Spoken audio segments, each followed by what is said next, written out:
the capsON podcast, coming to you from the capital, with your hosts, Nick Tobias, Tyler Blumenstyk, and Michael Britton. Welcome back to the capsON podcast. I am here solo today, Tyler Blumenstyk, joined by a very, very special guest. He is one of the most promising baseball minds that we have seen in recent years. He is the founder of Diamond Digest, a baseball information site driven on outside-the-box journalitics. He is a co-host of Framing the Conversation, a baseball podcast, and co-author of Hidden Ball Trick, the baseball stats you never thought to look for from 1876 to 1919. You could grab that book on Amazon, and you might know him as at MLB Random Stats on Twitter, where he has 55,000 followers. Please welcome Jeremy Frank. Thanks for coming on. Hey, Tyler. Thanks for having me. Hope you're doing all right. Yeah, absolutely. So I want to start off with this. On your site, you define the approach to Diamond Digest as outside-the-box journalitics. Can you elaborate a little bit on what you mean by that? Because I think that's pretty interesting. Just like a different way to put it and kind of a different way to look at sports. Yeah, I mean, I definitely did not come up with the word journalitics. I don't know who did that, but it is definitely, I think it's a clever way of putting what Diamond Digest does. It's kind of like, I'm not too involved in the site anymore. I founded it. I technically still have I don't know if I'm considered there anymore because I don't put in too much time in it, but the people over there are great. And Diamond Digest, basically it's kind of just like the intersection of like journalism for baseball and also looking at it from like a numerical perspective. So like an analytics. That's how they get the name, the word journalitics, like just journalism and analytics. So I think in all of the articles there, or at least most of them are very like numbers based. And I know you're pretty interested in like the gambling aspect of sports. So I think that's kind of similar to what you would do. It's not gambling like focus, but at the same time, it is very like numbers heavy in the way it looks at it. So pretty much even like the game evaluations are very numbers based at the site. Yeah, and that's kind of what I wanted to touch on a little bit and why I wanted to have you on the podcast. We're using numbers and analytics for like literally everything, like you said, in sports nowadays. Technology allows us to dive deeper and deeper. We have sabermetrics and some weird notion now in baseball that managers are just a puppet. I don't know what you think about that, but I have a pretty strong opinion on that just because I feel like managers are still the backbone of a team, and like those in-game decisions, just playing baseball my whole life, like how important that is. But even in the NFL, like players are having their lives change just strictly based on combine numbers. For people that don't get much exposure on tape, in the NBA, players are lauded for triple doubles and compared at the highest standard using these stats and analytics. So I guess my question to you is, how microscopic do you think that this can really go? Like how deep do you think we can go into the numbers before it's just like tired out, can't go any further? Well, I think it's important for I think there's two sides. A lot of people think that there are two sides to like the numbers debate. There's like the analytics nerds and like there's the old school eye test people.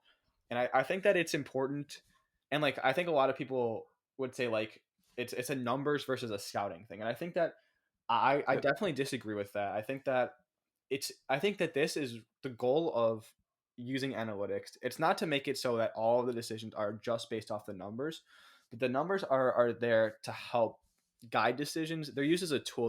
They shouldn't be used as like the end all be all decision. I think personally for me, in terms of how important managers are, I think that like I've played baseball. Probably I'm not that great of a baseball player. Like I played growing up, but I think that managers in terms at the major league level, I think they're more important in terms of like keeping the morale, keeping the players like motivating them and just stuff like that, like on a personal level. I think they're getting less and less important on a decision making level. And I think that's probably for the better. I think that while I think the role of the manager has been shifting, and I think rightfully so, because I think that with numbers, unless the manager is like using the numbers to make their decisions, which some of them do, I think it's a lot more effective to let managers focus on like the player side of the game and let like a department like an analytics department or like the front office um balance like weigh decisions on how much they're going to impact the game. I think that allowing the managers to focus on what's going on in the clubhouse and the players would be much more beneficial than having them trying to balance out making the decision. I think that there is something to gut feeling. I think that managers are good at that, but at the same time I think it's important for analytics to be more heavily weighed in that aspect. But at the same time, I don't want to diminish the importance of managers. I think managers have a very important job in baseball. I just don't think it should be as much making decisions. Yeah, no, totally agreed. That's kind of where I want to like segue into a little bit and connect this into sports betting, kind of what we do. Um, at least in my past experiences with bets and how I analyze a game, like whether it's a bettable game, whether it's a high percentage chance to win, it's kind of that fine line, like you mentioned, where it needs to serve as a guide, and you kind of mix in your gut feeling a little bit there, but you still trust the numbers because you know what you have. And I want to touch on it a little later. I don't know how familiar you are with it, but just like statistical modeling and just mining data and basically breaking stuff down and finding different ways to look at it. Um, but for now, I want to pivot back. So when did you first realize you were interested in like data science, statistics, basically everything you do now on a daily basis revolving sports? So I've always my entire life I've been like a pretty big math kid. Like I've always like even like in like second grade, I was probably like one of the best kids in my class at math, and I always like that was always like the only subject in school I was really good at. But I've always liked baseball as well. It's always been my favorite sport. Like growing up, I played little league. I'm a big Cubs fan. I've watched the Cubs my entire life pretty much. But I think that I first realized like where they intersect, I think was when I was like 10 years old and I watched the movie Moneyball. I'm sure you've seen it. Yeah, I think most people hundreds have of seen times. it. Yep. But it really showed me that like numbers have an actual place in sports. It's not just like looking at the back of baseball cards to see what a player's batting average was, but Exactly. I think it really showed. I know that it takes place back in the early 2000s when only like the small market teams, especially the A's in that movie, were really using numbers to guide their decisions. But that really showed me that there is a place for people who like who look at numbers to actually make decisions in sports, which hadn't really occurred to me then. So I think since then, I've been much more focused on how the two intersect. I think like I like when I was like in little league, my dad was my coach, so we'd always look at like the statistics for the players on our teams. Like it was like a 12-year-old baseball leagues, but I try and make like the lineup as efficient as possible to like make Yeah. sure we're No. getting as many runs as we can with the team that we have, stuff like that. Mm. And then yeah, I mean as I've gotten older, I've realized how like much this applies, and even and it's grown in its relevance in the sport as I've gotten older too. So it's been really cool to see like the industry evolve as I've gotten older. So going off of that, like with the industry and kind of how analytics are perceived now with social media, the way it is, the fact that it's basically the world's biggest group chat, you can go on Twitter and just absolutely spew out whatever you want.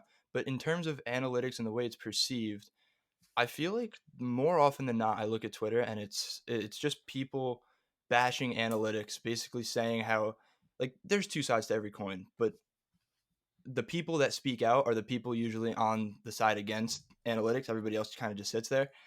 But I don't really know how to word this, but for that stigma, I guess, what I mean, what can change going forward? Like how what more can happen? How can analytics be promoted to the point where it's kind of widely accepted and really a part of the game? And I'm guessing that's kind of your goal and your mission and what you do and how you present yourself on Twitter and the work that you do.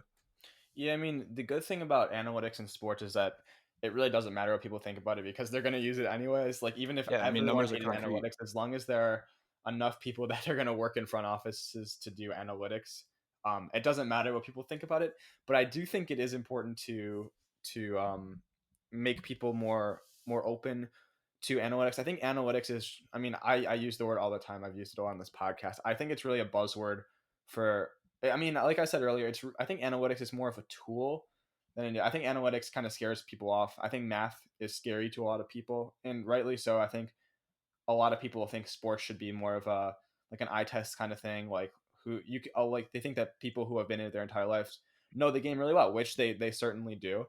But at the same time, I guess what I want to say is that there's no industry that does not use analytics. There's no industry that goes off of based on what they feel. Every industry, pretty much every industry, has people in there that evaluate data to make decisions for a company. If you're like an airplane company or like an airline company, you're using analytics. If you like sell cookies, if you're a cookie shop, you're using analytics. And those, like, obviously neither of those things are really math related, but they still use analytics to make decisions because that's how you make money.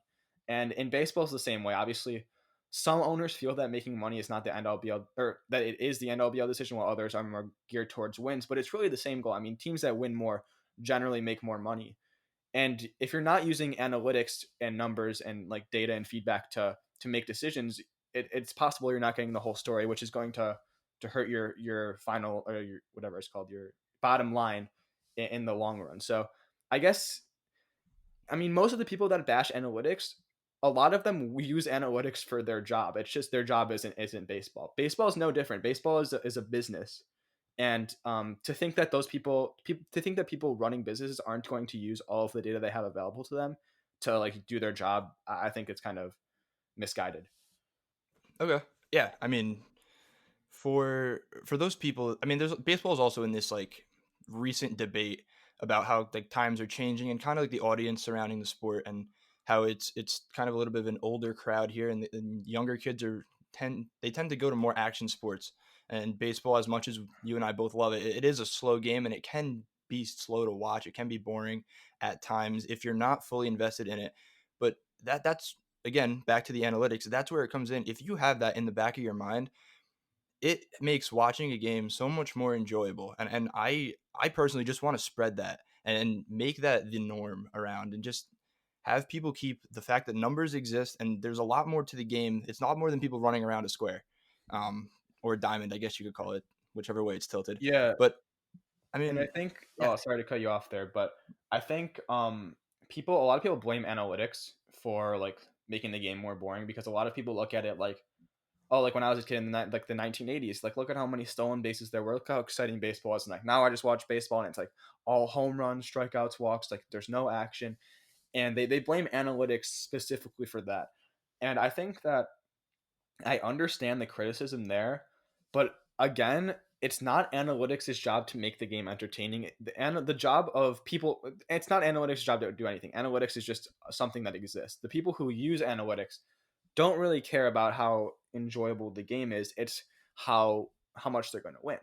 So I think if you're going to blame someone for analytics making the game more boring, which I think is a reasonable criticism. I think the game has gotten slower in the last 10 years.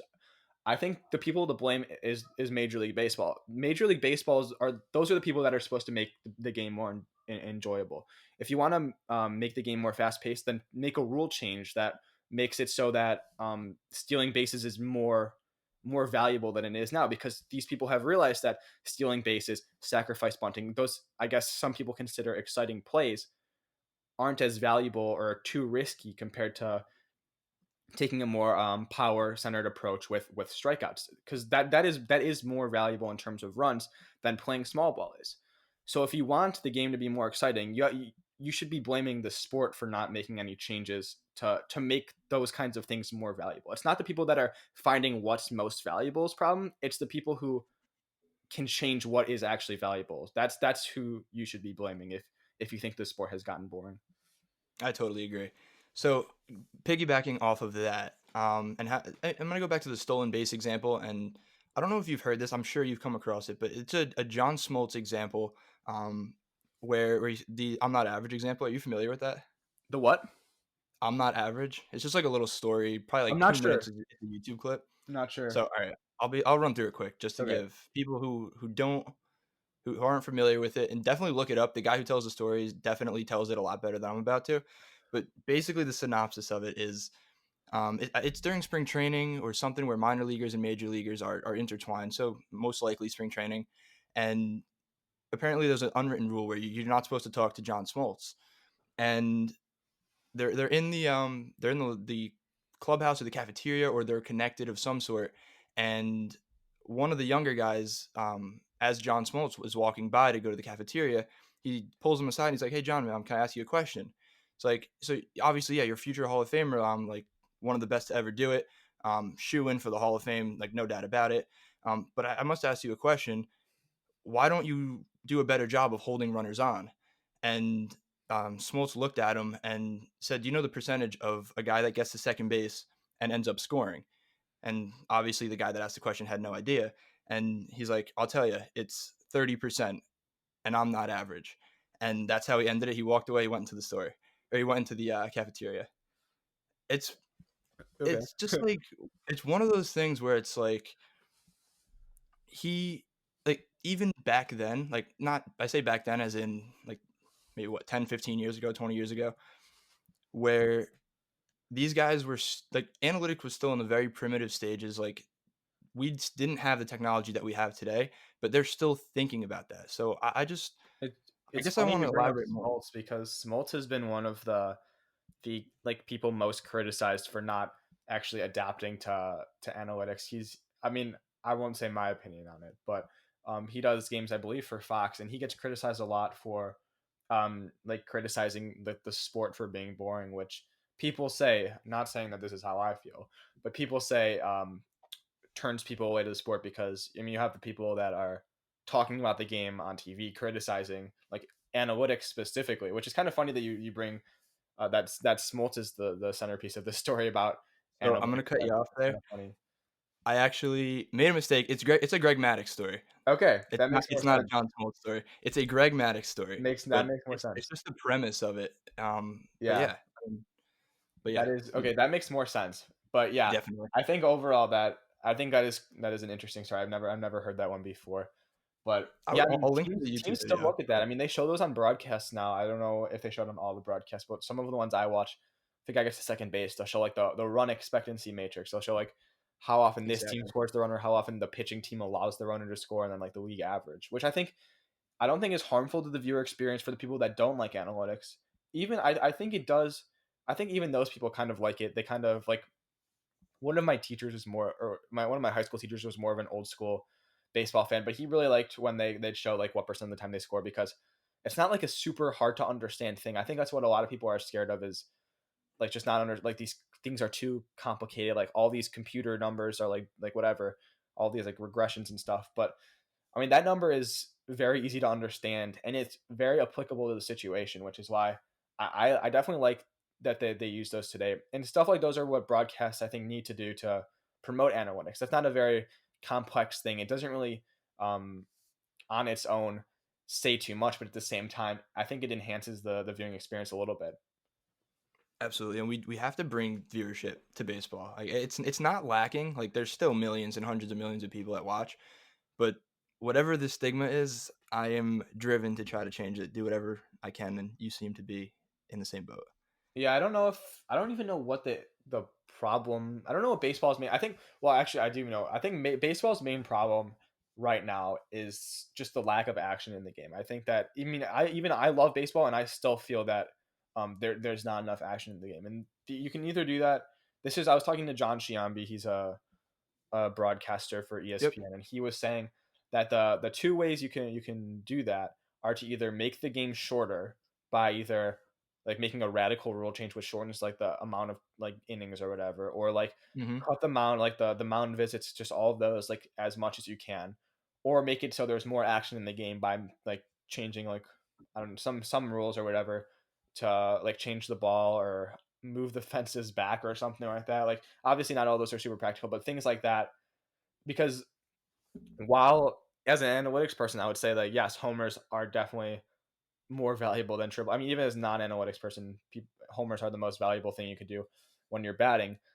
I think that there need to be in terms of like viewership, there need to be more balls put in play. While strikeouts are good for pitchers, obviously it's the best thing a pitcher can do. Um, the problem is with today's game, I think, is too many strikeouts. There's not enough balls put in play, which leads to fewer exciting plays. Homers are exciting plays. They don't happen that much, even when they're at its max, like they have been recently. But what we're missing out on are the terrific defensive plays. There are still some of them, but there are just fewer of them because there are fewer balls put into play. The exciting base running plays you get, exciting stolen bases you get, all of those are not gone. They're just lessened. And I think that's the problem. I think I've kind of mentioned that earlier. but I don't think it's necessarily like an analytics issue. I don't think there's anything a broadcast can do to increase its viewership. I really think it's a sport. If you think it's a problem, I think it is a sport wide problem. I don't know how big of a problem it is. I know a lot of people still watch baseball, and there's nothing MLB can do to get rid of its diehard fans. But I think making it so there's more balls put in play and more action, I think would increase viewership, or even making it so you don't cut your minor league teams, which they're trying to do for some reason right now. Yeah, so that's interesting, and I do want to get to all of that, and I think we should. But let's start back to the rule changes that you mentioned. So I've seen a lot of players on Twitter, like whenever something comes out, a report comes out where Manfred is proposing a rule change, like I personally am very against shortening the game. I've seen 7 innings as probably the go-to. If there were a change, it would end up being 7 innings. But that just takes out all the little things that people do appreciate and all the true vintage baseball fans appreciate. Like if you go down and knock the game from 9 to 7, what are you gonna have, a 5th inning stretch? Like it's just like, not that that's kind of a thing, but like when you're at the game, like it's a little added value to it, like for families, kids, like getting people into it, getting people engaged in the game, which also I think the game needs a lot more engagement. And on top of that, like when you get engagement, your stars are bigger, and I think that also starts with the MLB. Um, but yeah, I guess now we can pivot to minor leagues. What is your stance on that? Because I have a pretty strong opinion on that, and it stems from both feeling for the minor league players who aren't going to get chances if this whole plan goes through, and also from the business side of it for the MLB. Like it's complete, like minor league teams struggle. Um, I have a really good friend, Alex Cashman, who works for the Sussex County Miners. And I see day in and day out, like just from talking to him, just like how difficult it is to keep a team afloat when they're that small and the viewership isn't that big. So yeah, what is your opinion on that? Yeah, so I was not lucky enough to grow up in like a place where there was like a local minor league team that I went to. But I know a lot of people did, and a lot of people go to way more minor league games than they go to major league games. I think that I understand the difficulties of running a minor league team, but at the same time, I think Major League Baseball needs to do as much as they can to promote their minor league teams instead of trying to cut them. Because I think, like you said, people are going to be losing jobs for this. Local communities, a lot of like economies are based around minor league teams for smaller towns that have these teams. I mean, you're going to be ruining like local economies by getting rid of these teams. So obviously, I don't know the entire business aspect of the game, and the people in charge do, and they have to weigh that. But at the same time, from what I know now, I don't think it would be smart to cut minor league teams. Yeah, no, completely agreed. Like I played high school baseball. I played varsity junior and senior year. I played club baseball at Monmouth, but but I have people that I played with in high school that have been drafted, have had chances, and you just see like firsthand from them, like when you're ripping that away, like baseball as of now is, you have the biggest opportunity. Like there are the most chances to get on a quote unquote professional, depending on where you draw that line, um, getting on a professional roster. Yes, the road is so much longer, like than I guess the G League to the NBA. Like you got to go from like rookie ball, A ball, double A, triple A, majors, and the jumps along the line are so drastic. Yo, I lost you there Once for you a get few towards the seconds. higher Can you say that levels. again?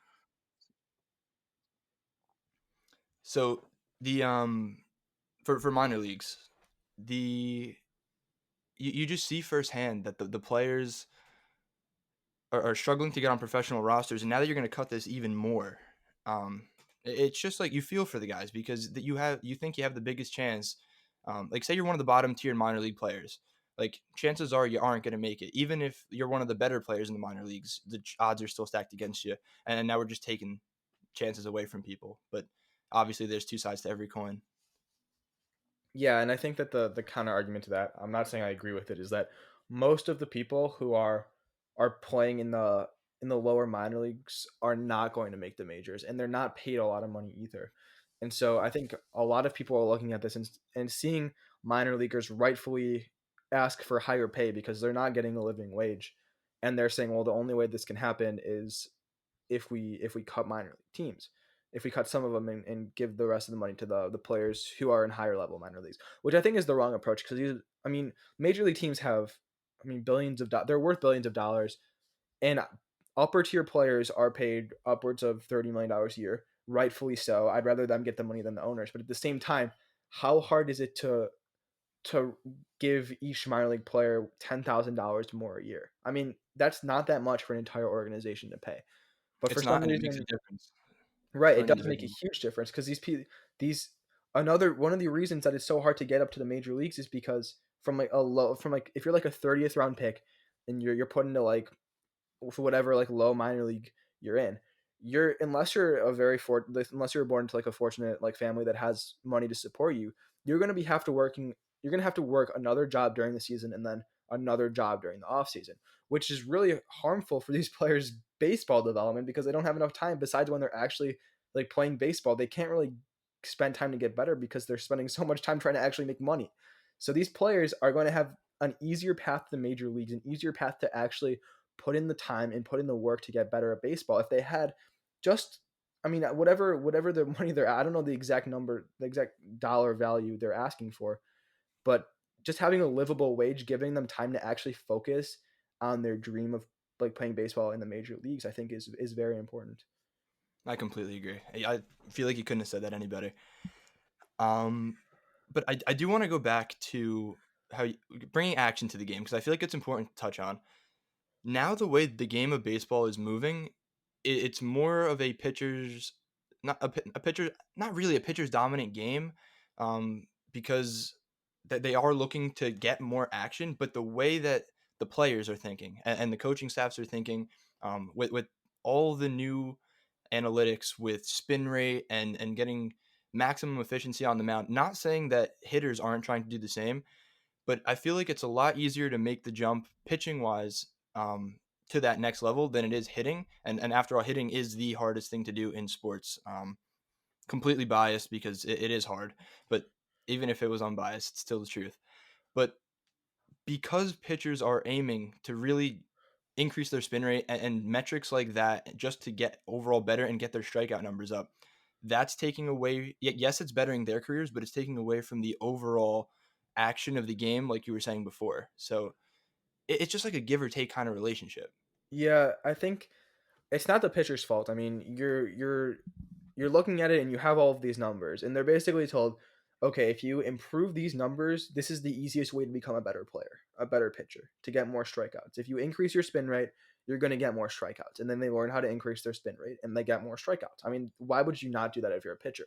But then at the same time, these hitters see these guys throwing 102, like these random guys just coming up to the majors and throwing upper 90s with like a wicked slider. Like half the guys like that come up are like average pitchers who have ridiculous stuff and they somehow have like a 5 ERA because they can't throw a strike.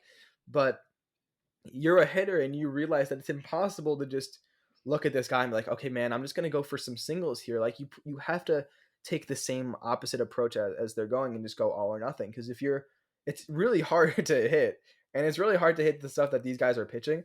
So the hitters see it as, yes, homers are the most valuable thing you could do.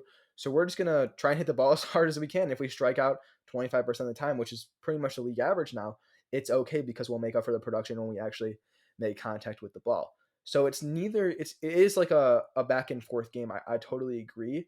But I think it's just it's really tough because the pitcher, if you're looking at it from like an incentive point of view, the incentive of a pitcher is to get people out. And the easiest way Exactly. to get people out is to strike people out because if the ball is put in play, you have to rely on other people. Not everything that's put in play is a guarantee, but strikeouts are for the most part guaranteed besides the drop third strikeouts. So strikeouts are a pitcher's home run essentially. And it's a lot easier for pitchers to get strikeouts than it is for hitters to hit home runs. So they're looking at like, man, I got to strike out as many guys as possible. And then the hitters are looking at it like, dang, it's impossible for me to not strike out this much, like a ton against these guys. So I'm just going to do what I can to hit as many homers and hit for as much power as I can and take some walks too. And I think the problem is in baseball, I think if it does have an watchability issue, it's because there are so many plate appearances that just involve four people: the pitcher, the batter, the catcher, and the umpire. There are so many plate appearances now that none of the fielders have anything to do with. None of the runners matter for anything. It's just those four people that are involved in more and more plate appearances every time, which is why I think a lot of people think the game is boring because while there are approximately the same amount of runs scored as there always have been throughout baseball history, it's just those runs are coming in different ways. It's coming from a walk, and then a 3-run homer instead of a double, a single, a ground out that advances the runner, a double, and those still happen. It's just the frequency is just it's decreasing for those times where you're setting up rallies and stuff like that. And while again rallies are less efficient than hitting 3-run home runs, they're probably more exciting for a lot of people. Yeah, absolutely. No, I agree with you on that one. So going back to the pitchers, you said how these plays have four, like most of the time have only four people in it, and none of the defense is involved whatsoever. But then you go back to the analytics aspect of it, and that's where you have all of these statistics like FIP and stuff like that. So like I don't know, it's just like there's downsides to everything, there's upsides to everything. It opens the door to more things and ways to analyze people, and yeah, I just feel like that's the way the game is moving. Yeah, and if you it's really tough because it is a balance game between making the game exciting and winning games. And I mentioned that earlier. Like it's the league's job to make the game exciting. It's the team's job to win as many games as possible. Because if let's say there were 30 teams in baseball that were all the exact same talent level, all of them would go 81 and 81 over a full season. But then you gave one of them the level of analytics that we have now, and the rest of them had what we had 20 years ago. The team that has the analytics, it's not just choosing which players to put into which spots, but it's also improving your players' abilities. I mean, that team, I would venture to say, wins 10 more games, at least, with the same amount of talent, just based on here's how we can improve our guys. So if you're an organization, there's no reason you shouldn't be doing that. The problem is when everyone does that, you have the issue that people aren't as interested in the game. So yeah, like I've mentioned before, I think it's the league's job to do what they can. And that's why a lot of people criticize Manfred for trying to change the game. And I really feel bad for Manfred. I don't envy the spot he's in because a lot of people are criticizing him because the game isn't watchable anymore. But then he doesn't even really change much. It's more just there's a rumor that he's considering just even thinking about a change, and everyone Yeah. criticizes him. So Well, that's the people are thing with social criticizing him media. because he's not doing anything to make the game better. But then he's just throws out an idea that he's probably not going to do that could make the game better, and everyone's like, no, don't do that, it's going to mess with everything. And that's tough to be the commissioner of baseball because baseball is such a historical sport. You mentioned with the seventh inning stretch, like what would happen if the game was 7 innings, and it's just a lot of things like that. Like there are so many, it's so hard to make a major change in baseball without the diehards getting mad. And so Manfred has to decide, how can I attract as many people to the sport without getting rid of our diehard base? And it's a really tough spot to be in because if he doesn't do anything right now, the sport's going to continue accelerating towards more strikeouts, more walks, more home runs. The runs are going to stay the same, but the games are going to get longer and probably less exciting for a lot of people. And people are going to criticize Manfred for not doing anything. But then whenever Manfred just says he's like, oh, I'm thinking about doing something, everyone is like, even if it's just like limiting like mound changes, people get mad at him for it, which is, I think, a reasonable rule change that should be talked about. But at I the think it same works time, too. people are like yelling at him for trying. It's just, he can't, there's nothing Manfred's going to do that's going to make him a popular commissioner, which is why I kind of feel bad for him in a sense. Yeah, and the problem is, and going back to the social media thing, everybody just has the ability to fire off their thought in just by pushing some buttons and clicking send. So, and the people that are outspoken, like I said before, are the people that are usually opposing it, and Manfred just kind of has to make that tough decision and just go with it and just say, listen, this is what's best. We've consulted, like we're at the highest level, like all of you Twitter heroes like don't really know what you're talking about, kind of thing, and then see the outcome. Like I personally think that the mound visits, like did you see any teams this year really run into an issue in a point of a game where they needed a mound visit and didn't have it? Right, or they needed more time to talk to their pitcher. Like that was never a thing. Like no one ever noticed that rule, and just stuff like that. A pitch clock that's actually enforced. Like they have a pitch clock, but no one cares about it. If you No, actually enforce it, the game is going to get shorter, And even if there's less action, there's also less time in the game, which makes the by definition more action packed. And if you're talking about the same amount of action as there is now, but the game is 20 minutes shorter on average, people are going to like that. And as much as a lot of people would say like, oh, there's no need to make changes, 3 hour baseball games on average for a lot of people aren't watchable. A lot of people use baseball games as like background, like to whatever they're doing. Like they're doing homework and they turn on baseball in the background, which is fine. But at the same time, the people that actually want to watch the game from start to finish, 3 hours is a lot of time commitment.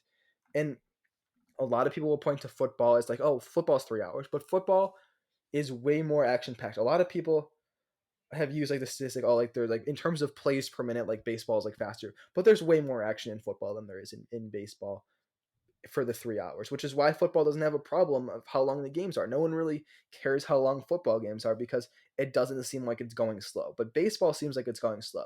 In baseball, 10 years ago was 30 minutes shorter than it was now, and not much.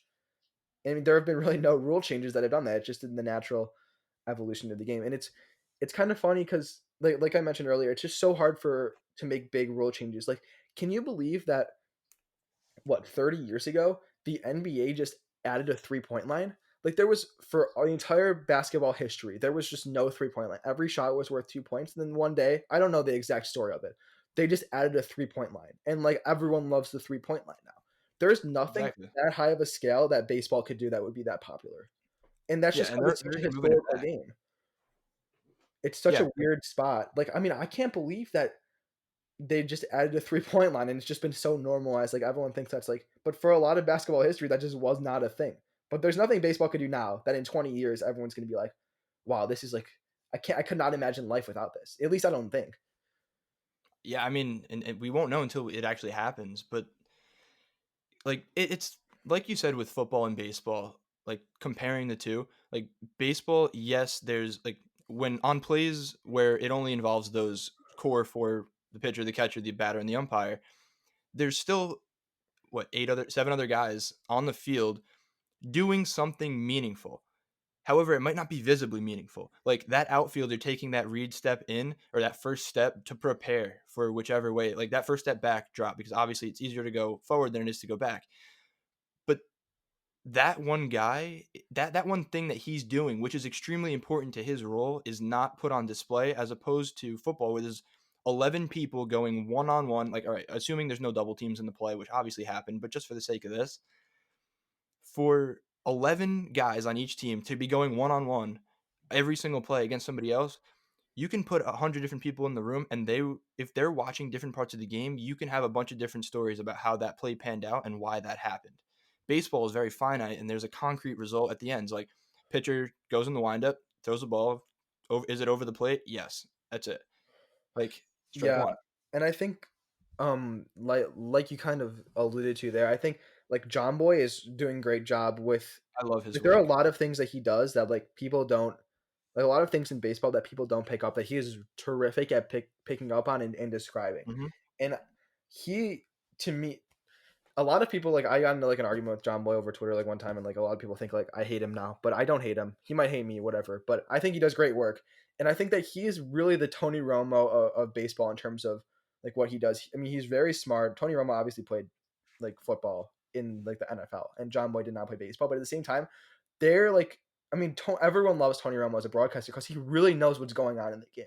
He can like call plays ahead of time. He knows like everything that's going on from every player, and he would focus on the player like look what this guy's about to do right here, and then the player does it and like everyone's like amazed. Baseball needs the same thing. Baseball needs, and it's a lot harder for baseball because everyone has everyone is way different in baseball in terms of what they're doing. But if they can find the right people to broadcast games like the John Boys of the world and put them in broadcast booths, I think it would actually attract more people to the game to like just like oh look let's highlight the right fielder for this one play, even if the ball doesn't go to the right fielder. Maybe he does this one thing every time that no one notices because no one can watch the right fielder on the broadcast, but they point out on the broadcast, which is something cool like that. And also, it's like they tried it in spring training too with miking up players. The best idea they've ever had. If if 10 years from now in regular season games players aren't regularly mic'd up, they're doing something wrong because I mean the clips that they got just from like they did one Mets game I think and they did one Cubs game. I don't remember who they were playing, but I remember I think they had like a or no it was a Braves game actually. I think I remember those are the two I remember at least. It might have been Braves Cubs. Freeman was mic'd up, and I remember Chris Bryant and Rizzo were mic'd up. Yeah. I mean, obviously there hasn't been baseball this year, but those were by far the two most entertaining spring training games I've ever seen in my entire life. Like Chris Bryant and Rizzo are taught. Like Bryant is like after he hits pulls a ball just foul, he's complaining that he's tired as he runs back to home plate. Like that's just hilarious. And like there's some of these guys have personalities that's just so much harder to like broadcast in baseball. But if you mic those guys up, man, it would be. I mean, it was because because the Cubs were playing the Angels. I remember it. The Cubs were playing the Angels that game, and Joe Madden's the manager of the Angels now. He used to be the manager of the Cubs.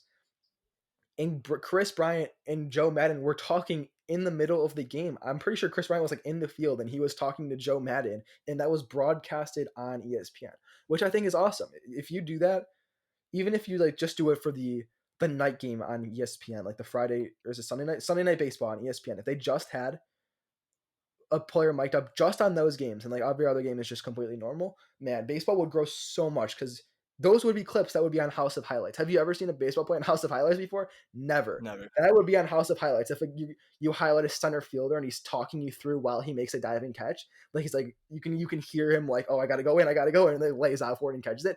That's stuff that people want to see, and you're not changing the game at all. Maybe you're changing it a little bit because the players, but it would be a pretty easy adjustment to make the game a lot more entertaining for a lot of people, in my opinion. Yeah, I totally agree. So back to the John Boy point.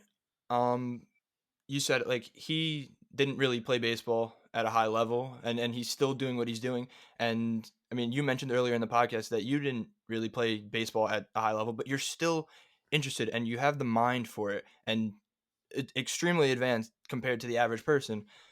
So my thing is why, we see it with like ESPN and big media companies. They're all like, we see it in football now. They're rearranging all of the commentator booths to try to get that perfect combination to boost the ratings. But in my opinion, I think we need to bring in people like you and John Boy who can break down the game, because I don't really care what I don't like. Yes, the funny comments here and there happen, and you can still have a color guy to chime in and go back and forth. But I want to see intelligent. I want to hear intelligent conversation about what I'm watching, especially in a sport like baseball. Yeah, and there are a lot of people that are good for that. And I think that every broadcast booth, or like as many as possible, there are enough retired baseball players that want to be in baseball still, that are really smart people that I think should be in broadcast booth. Like Smoltz, I'm not his biggest fan as a broadcaster. I think he does push people away, and he doesn't really highlight. I mean, he does still have great insights into what pitchers are thinking because he did it for a career for 20 years. But if you can get those guys that are more analytic friendly, that you can teach just the basics of to them, and they can explain what's going on, if you can just get one of those guys in the booth along with a play-by-play guy. I mean, that's how a lot of teams are. That's how the Cubs have Len Casper, who I love, and Jim DeShays, who used to be a pitcher. The White Sox have Jason Benetti, who is my favorite broadcaster in baseball right now. He's so smart. And then they have Steve Stone, who I believe pitched in the majors, right? Let me look him up real quick. Yeah, I'm not sure. Steve Stone. Yeah, he did play in baseball. That's what I thought. He was a pitcher for the Cubs and the White Sox, and he used to be a broadcaster for the Cubs. But if you can get one terrific Casper and Benetti, I live in Chicago, so those are the two guys I watch the most. But I think they're two of the best in the business. And then you pair them up with two former baseball players that know what's going on. I mean, that's just the perfect combination. You don't even need like a Tony Romo level player, as long as you can just have one guy saying like, from when I was a player, here's what happened, and telling fun stories and stuff like that. And then one guy who has a gift for broadcasting, like a Casper or Benetti. You got a perfect duo right there. And not every team has it. A lot of people have like the old grumpy guys that are like, just like it pushes people away from the game, in my opinion. Yeah, I'm a Yankee fan, so a lot of people can't stand Michael Kay. I don't understand why. I'm a fan. I don't know if you're a fan, but when he's paired with David Cohn and Paul O'Neill, I feel like that trio is perfect, because Michael Kay is Michael Kay. He does what he does. David Cohn is very analytical, breakdowns, very in-depth with the game and in tune with the game, and Paul O'Neill is kind of like the comic relief. But like David Cohn being there, I think he is the best broadcaster out of the three, but he's not even that high-profile guy. Like, yes, he's a high-profile guy in his own right, but in the terms of the booth, it's Michael Kay's booth. He's the voice of the Yankees.